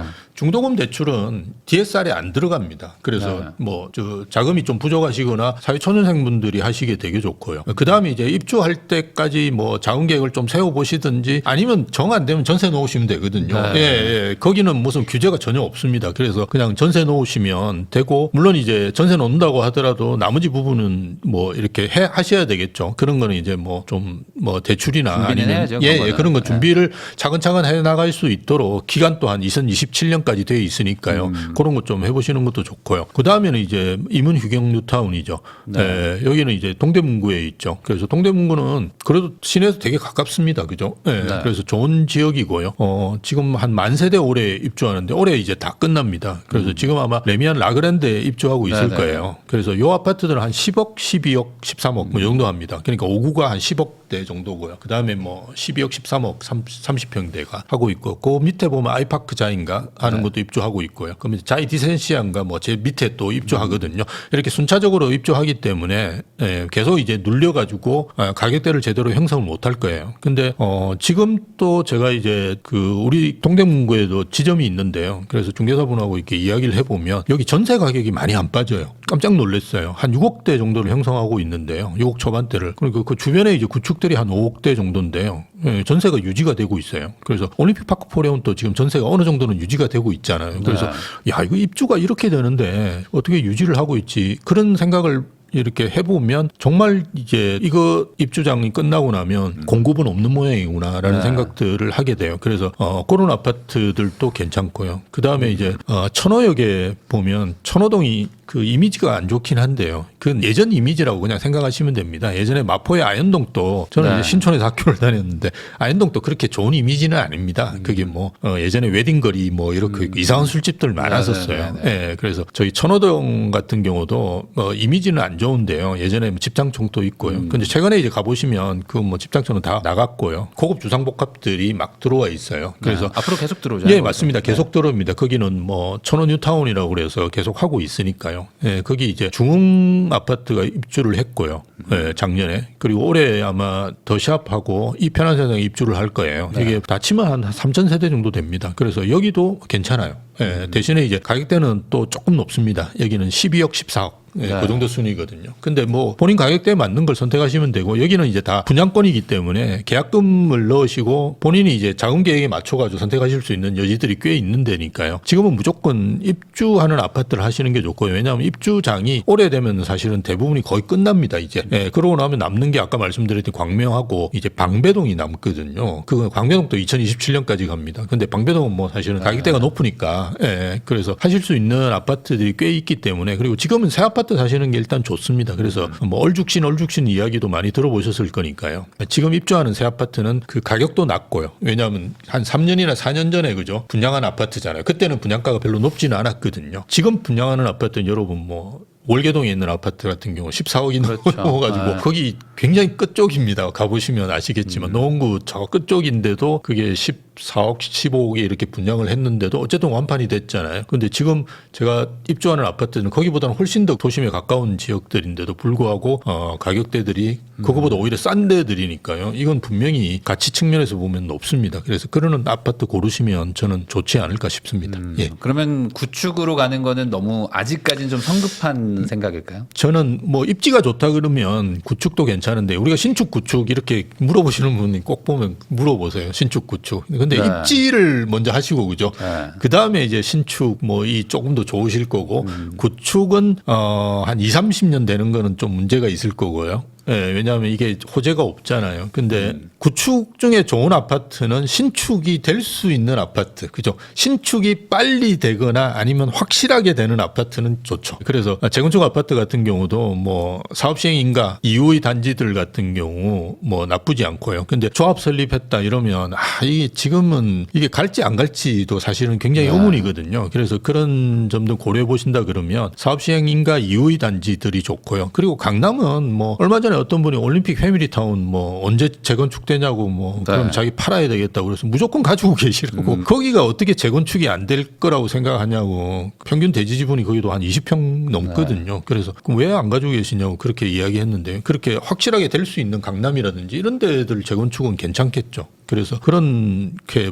선택하시는 게 맞지 신축이냐 구축이냐 이렇게 따지시는 건 아닌 것 같아요. 왜냐면은 예. 이제 아까 말씀하셨던 뭐 라그란데라든지 예. 이런 신축들 지금 막 입주하고 있는 데 보면 예. 그 옆에 예. 한 20%싼 구축들 있잖아요. 그래도 세대수 좀 괜찮고 역에도 조금 가깝고 뭐 이런 것들이 있으니까. 예. 근데 여기가 좀 소외받아 있긴 하거든요. 현재는 가격대가 관심도 없고. 예, 그거 이야기하시면서 항상 이야기하는 게 트리마제 옆에 그 강변동약 이야기 많이 하시거든요. 지금 강변동약이 그 29억이에요. 거기는 이제 지분 예, 때문에. 근데 그렇죠. 근데 거기는 좀 특별한 거거든요. 왜냐하면 거기는 이제 성수 전략 정비 촉진 구역입니까? 네. 예, 거기 들어가 있죠. 그렇죠. 동양은. 예, 거기 빠진 아파트도 있어요. 그래서 들어간 아파트인데 여기는 무조건 실거주 하셔야 되잖아요. 근데 거기 실거주 할 수 있는 데가 없어요. 아시다시피. 맞아요. 뭐. 그 성수 동량밖에 없거든요. 네. 강변 동량. 그러다 보니까 그 아파트 가격이 많이 오른 거고요. 근데 최근에 이제 예전에는 말씀하셨던 대로 신축이 있으면 바로 옆에 있는 구축도 좀 올랐는데요. 지금 또 아마 오르긴 할 건데요. 옛날보다는 많이 안 오를 거예요. 그게 이제 최근에 이제 제가 이렇게 조사한 것들을 말씀을 드리면 1위 아파트하고 그러니까 최고가가 1위, 2위 가격 차이가 네. 5억 이상 되는 1위 아파트와 2위 아파트의 가격 차이가 5억 이상 되는 구가 한 8개인가 정도 돼요. 엄청나게 많아요. 그러네요. 제가 조사한 것 치고는 가장 많아요. 네. 그 제일 크게 벌어진 데가 금방 말씀드렸던 성수동인데요. 성동구 같은 경우는 트리마제가 30평대가 45억하고요. 지금 금방 말씀드렸는데 그다음 높은 게 이제 강변 동량입니다. 그 아파트가 29억이에요. 그래서 16억 벌어졌어요. 그러니까 평균적으로 벌어진 게 서초동이 제일 적게 벌어졌고요. 그건 원베일리하고 아크로 리버파크이 6억인가 5억 정도 벌어졌어요. 그러니까 그 정도가 가장 적은 거지만 대부분 평균이 한 10억씩 이렇게 벌어져 있어요. 그 말은 뭐냐 그러면 그 1등만 오른다는 말이거든요. 우리가 네. 이야기한 데는 굉장히 좋은 데를 말씀드린 겁니다. 그죠? 네. 그래서 그런 데들도 1등만 오르고요. 저는 이제 마곡에 사는데요. 계속 뭐 어딜 가도 많이 말씀드립니다. 그래서 마곡에 사는데 마곡에도 보면 저 7단지가 대장 아파트예요. 그 아파트만 올라요. 마곡의 엠벨리라고 해서 여기 15단지까지 있는데요. 네. 이 아파트 군들이 다 괜찮아요. 괜찮은데 대장만 지금은 올라요. 네, 그리고 다른 아파트들하고 가격 차이가 꽤 벌어지고 있고요. 7단지만 예전 가격을 회복했고요. 다른 데는 회복을 못 하고 있어요. 그러니까 이런 현상들이 어디나 비슷하게 벌어집니다. 그래서 옆에 뭔가 그 파급 효과를 해서 뭔가 좀 오르겠다 이렇게 생각하시는 것보다는 아예 그냥 좀 더 주더라도 그죠? 새 아파트로 들어가시는 게 저는 훨씬 더 좋은 선택이 아닐까 이렇게 생각하는 거죠. 어떤 그 구역 안에서도 똘똘한 한 채로 또 가는 거네요. 맞습니다. 거기서도. 그리고 그 아파트 단지 안에서도 가격 차가 벌어지고, 네. 예, 그거는 뭐 예전부터 그러긴 했는데요. 층향에 따라 가격 벌어지는 것도 조금 더 있는 것 같고요. 최근에는 이제 인테리어를 했느냐 안 했느냐에 따라서도 네. 가격이 좀 벌어지고 예전에 저희 때는 인테리어 한 거는 못 받았어요. 오히려 그 들어가는데 난 내 취향이 아닌데 이거 철거비 내가 청구해야 된다고 막 이런 이야기 하셨거든요. 근데 요즘은 인테리어를 해놓으면 잘 팔리고요. 인테리어를 다 받지는 못하죠. 근데 그건 당연한 거예요. 왜냐하면 인테리어를 하자마자 감가상각이 되기 때문에 그래도 한 5천을 하면 2, 3천은 받아요. 그리고 빨리 팔리고. 그러니까 이제는 그 개별성이라는 게 굉장히 커지는 사회가 되거든요. 그리고 뭐 이거는 제가 말씀드렸기 때문에 하는 건데 그 10년 지나시면 인테리어 하시는 게 좋아요. 잘 팔려면. 네. 예. 그리고 어차피 경쟁하는 세대들이 있잖아요. 내가 팔아야 되는데 그러면 그 중에서 제일 먼저 선택을 받는 게 가장 좋은 가격대로 팔 수 있는데 그거는 이제 인테리어 한데 층 좋은데 향 좋은데 이런 데들이 제일 빨리 선택을 하는데 인테리어도 요즘은 굉장히 중요한 요소입니다. 젊은 분들이 새 아파트 선호하시고요. 사실은 우리가 전세이기 때문에 무조건 들어가야 되잖아요. 근데 일단 거주하시면서 인테리어 하는 거는 거의 불가능해요. 그건 불가능이죠. 거의 불가능해요. 네. 뭐 한샘에서 뭐 이렇게 방마다 이렇게 하나씩 한다고 하는 건 절대 하지 마시고요. 하신 분들 이야기 들어보니까 그만큼 끔찍한 일이 없대요. 그러니까 이거를 할 수가 없거든요. 그러니까 인테리어 잘 된데 이런 데들은 가격대가 높아요. 오히려. 예. 결국에 신축들 전세가 이렇게 잘 버티는 것도 그렇고 맞습니다. 전반적으로 다 그냥 살기 좋은 거, 뭐 새 거, 뭐 이런 것들 선호도가 전반적인 국민들의 어떤 취향이 그쪽으로 가고 있다라고 봐야겠네요. 예, 몸택하기 싫은 거죠. 예. 이 추세는 계속 될 것 같다. 예, 그 당연히 그렇게 네. 될 수밖에 없습니다. 그러니까 신축 추세는 갈 거예요. 그럼 마지막으로 또 이제 그 연초니까 예. 또 이제 우리 구독자분들 요즘 또 뭐 고민은 많을 거예요. 뭐 예. 집을 안 사겠다는 분들도 있지만 뭐 그런 분들도 불안하고 반대로 집을 가지고 있는 분들도 불안하고 살려고 하는 사람들 다 불안한 이런 상황에서 우리는 지금 어떻게 좀 뭘 하나 좀 챙기고 가야 될까 이런 얘기해 주시면 좋을 것 같습니다. 저는 제가 집을 사고 이제 옮겼을 때가 언제냐고 말씀을 드리면 2001년도에 샀었고요. 네. 그 다음에 2014년도에 샀었어요. 가만히 생각해 보면 가격이 엄청 떨어져 가지고 소위 이야기해서 피가 철철 날 때입니다. 그러니까 우리가 집을 사거나 그러니까 모든 자산에 다 통용되는 투자 원칙이라고 보시면 되는데요. 가격이 떨어질 때 사셔야 되는데요. 대부분의 분들이 가격이 떨어질 때 안 사시고 오를 때 사시거든요. 그래서 우리가 그 우대빵도 제일 매출이 많이 났을 때가 2021년도입니다. 근데 가격이 거의 정점에 갈 때 사람들이 막 들어오셔가 많이 사셨거든요. 근데 그거는 자산 투자하는 데는 그렇게 바람직한 방법은 아닌 것 같고요. 특히나 부동산은 이게 매물을 고르시는 게 되게 중요한데요. 이 매물을 제대로 고르려면 좀 조정기라든지 하락기 때가 훨씬 좋거든요. 네. 층 좋은 거, 향 좋은 거 이런 걸 정말 골라 잡을 수도 있고 집주인하고 협상 같은 거 하시면 가격도 조정해 주시고 유리하죠. 뭐 아주 유리하게 이렇게 하실 수 있는 시기에 하시는 것이 저는 좋지 않을까 싶습니다. 지금이 약간 그런 시기에 좀 근접했다고 보십니까? 예, 그리고 주식하고 다르게 부동산은 어차피 선호하는 아파트들이 거의 정해져 있고요. 그리고 이게 뭐 갑자기 변한다든지 이러는 게 아니거든요. 예, 그리고 뭐 주변 환경에 따라서 그렇게 크게 변할 수도 없고요. 왜냐하면 이거 팔게 클릭 한 번으로 팔 수 있는 상품이 아니기 때문에 상당히 그게 오래 갑니다. 그래서 너무 요즘 젊은 분들 보시면 투자하듯이 이렇게 집을 고르시는데 저희가 지금 계속 이야기하는 게 무슨 뭐 다주택자가 몇 채 사는 이야기가 아니라 내 집 마련이거든요. 네. 그래서 내 집 마련하시는 거는 그냥 사기 좋은 때 그냥 좋은 상품을 사시면 되니까 너무 크게 부담 안 가지시면 좋을 것 같아요. 그리고 이제 또 시청하시는 분들 중에 또 부모의 입장으로서도 자녀한테 또 어떻게 해야 될지 뭐 고민도 많이 하실 텐데 요것도 이번에 교수님이 책도 쓰셨으니까요. 상속 증여로 이제 부동산 세대 교체가 온다. 요것도 어찌 보면은 앞으로 일어날 일이잖아요. 그러니까 예, 일어날 맞습니다. 일에 대한 것들을 한번 내가 어떻게 될지 미리 알고 있는 것도 그것도 이제 내가 선택하는데 많은 도움이 되지 않을까라고 생각을 합니다. 지금까지 심영석 교수님 모시고 최근 달라진 시장 분위기부터 이제 올해는 어떻게 움직일지 그런 거에 대한 또 전망까지 이야기 나눠봤습니다. 시청해 주셔서 다시 한번 감사드리고요. 저도 교수님하고 인사 나누도록 하겠습니다. 오늘 나와주셔서 감사드립니다. 예, 감사합니다.